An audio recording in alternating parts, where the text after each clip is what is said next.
Hi, all you SPMEs out there. Today's video has 3 points, and you're going to want to stick around because the third point is a secret as to how pricing can help you double the amount of money you're making off of your paperback books. So let's get into it. Today's video is, what is the best pricing for paperbacks? And this is a very common question that many authors, when you're first getting started, now I hope, like we've talked about in many videos before, that you start with Kindle Direct Publishing or KDP when you start your entire self-publishing journey. However, once we finish that, the immediate next step is getting the paperback version of our book onto the market. And how exactly are we going to do that? Well, there's a number of things that we're going to do. We are going to get it formatted using Jutoh, like I've commented on many other videos. But once we've got the book out there, what price should you set it at? There's a fear that if we set it too high, we're going to lose customers. So by lowering the price, we'll increase the sales and increase the money we make. Well, at least that's the theory, until many authors test this out and discover they're making no money or losing money on the paperback books that you're putting onto the market. And this is what we're going to hit in today's video. This is Chris Baird from selfpublishingmadeeasynow.com. Hit the subscribe button if you found this video helpful, so help me get this out to more authors so that they would also be able to take advantage of the content that I produce. And check out below in the description and you can grab a copy of my absolutely free self-publishing checklist to make sure that you are not skipping the steps necessary to make a profit off of your books that you're self-publishing and to make sure you're getting them onto the market. So let's get into today's video.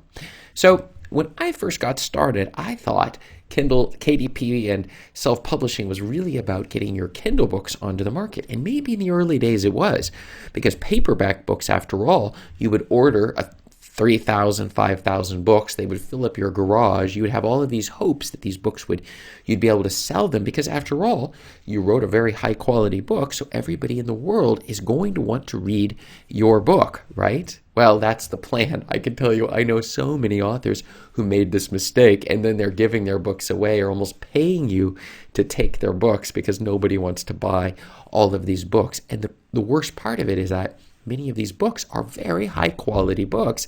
It's just that they don't understand the nature of sales and marketing when it comes to their own books. And that is something that is a very common mistake. But for me, I thought it was just about Kindle Direct Publishing.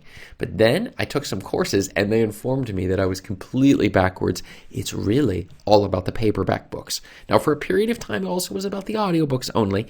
But since that point, it's moved over to just the paperbacks is the key issue to earning money. But then what about the prices? Well, the answer is, the reason they would go for the paperbacks is because they would double the earnings that they would get for most genres.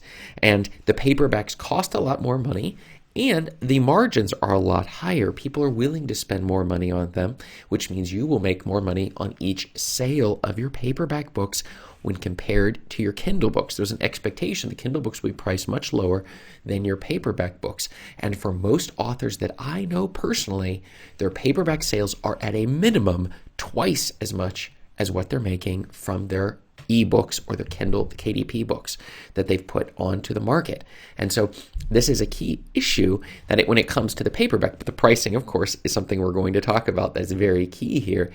Now, there is one exception, and that would be people who are writing in the romantic books or erotic or some health issue books, where maybe it would be embarrassing to hold the book up on a bus or a train or some public location, and for discretion, they wish to have it onto their ebooks. And this is one of the things that Kindle discovered, which was a lot of people wanting to read books that would be controversial for some people or for others. They would be able to read them discreetly on their Kindle, and therefore Kindle and audiobooks dominate in those markets as opposed to paperbacks.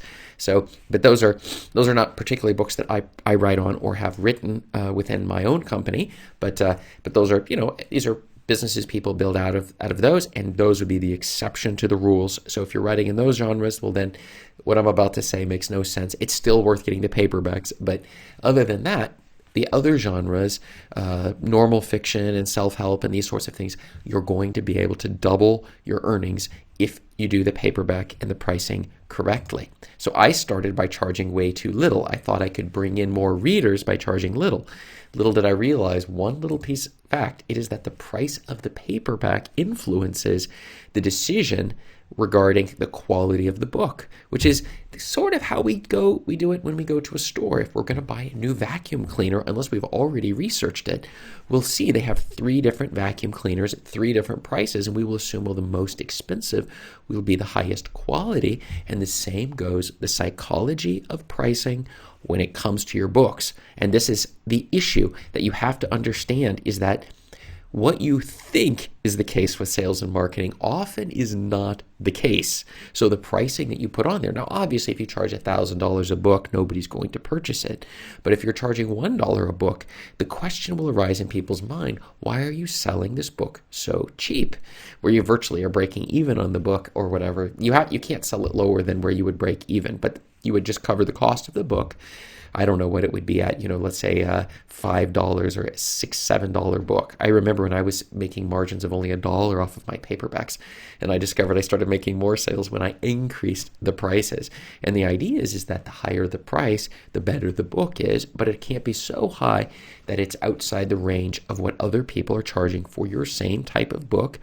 But we're positioning ourselves as putting high quality books, and I hope you are putting high quality books onto the market. But let's get into the key issue, which is what is the best pricing for your paperbacks.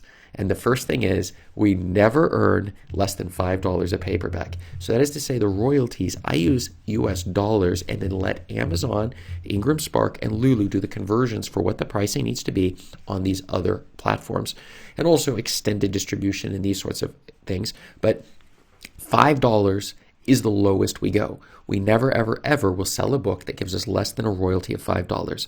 And so if you're thinking, well, maybe if I do it like with a $1, then I could have a lower price and that would bring more sales. It might bring more sales, but you're going to lose money in the long run. And this is not how we go about doubling what we're making off of our books. So that's our first key strategy. The other thing is we bundle our books together. We always are thinking when we put books out how we can create multiple books in a series or books that have things in common, and then we put the 2 books, let's say you have 4 books out, okay? So your first 2 books are together as a bundle, your second 2 books as a bundle, and all 4 of them as a bundle. That means from 4 manuscripts, we're able to produce 7 different products in the paperback format on KDP print. And for each additional manuscript, we get $1 more. So if there are 2 books bundled together, you should be making $6 minimum. 3 books together, that's $7. And if you have a 4-book bundle, which I have tons of, I even have 8-book bundles, you should be making $8 profit for that book. What happens with our readers is they see this and they think, wow, I can get an even better deal if I buy the bundle, you see? And this is where the game starts going. The bundles can really rack up the amount of royalties that we're making on our books, and we're able to give people a lot more help, and it really pays off on the bundles when it comes to the audiobooks, because then you only are paying your narrator for the 1 manuscript, but then we're able to use it on 3 different products. And that is something, my friends, you are not going to want to ignore.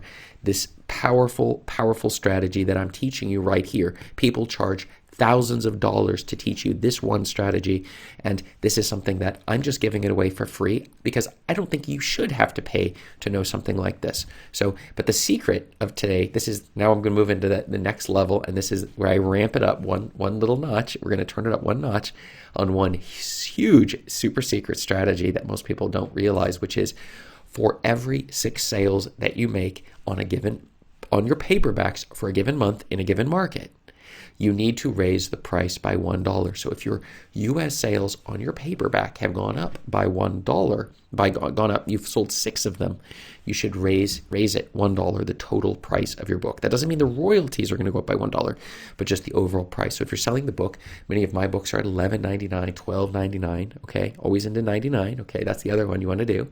It's a mind screw, this $99 thing. We don't have the ability. It makes us feel like, wow, this was very calculated in terms of the pricing, when in reality, all of them end in $99, and it just makes us think. In fact, this even works on us. It works on me when I see $99. It makes me think, wow, maybe That is a good deal. Okay, so into $99, $11.99, and then we see that I had 6 sales on a given book, and then I'm going to raise the price to $12.99. If I go a month without any sales, then I then will go back down to the absolute base price of $11.99. And around Christmas time, we'll see so many sales coming in on our books that we're just bumping them up, the prices. And then what happens is we can sometimes see a tripling of the money coming from those paperback sales, especially around the gift times of the year when people are buying gifts at Christmas time. It's hard to buy somebody a Kindle book as a gift.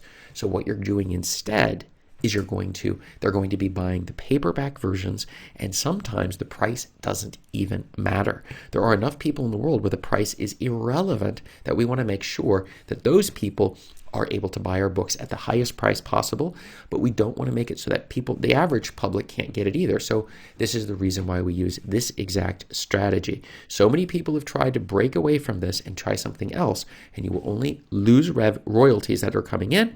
And since we're producing high quality books that we wish to reach people with, we want to maximize the number of people that we're able to reach, and the money, all of this money that's coming in, we're able to reinvest to produce even better books for the next time. So I hope you've been able to pick up a few of the tips that I've been hitting here, but I want to know, what price do you sell your paperback books at? Specifically, what are your royalties that you're making? Remember, if you have pictures and color things within the books as well, that will mean you will have to charge a higher price. So the price of the book is not as important as how much money are you making per sale of the book. So let me know below, how much money are you making per sale of your books? And are you also getting this double the price? Let me know. I want to hear from you in the comments. And check up above me here for more video answers to your self-publishing questions. Thanks.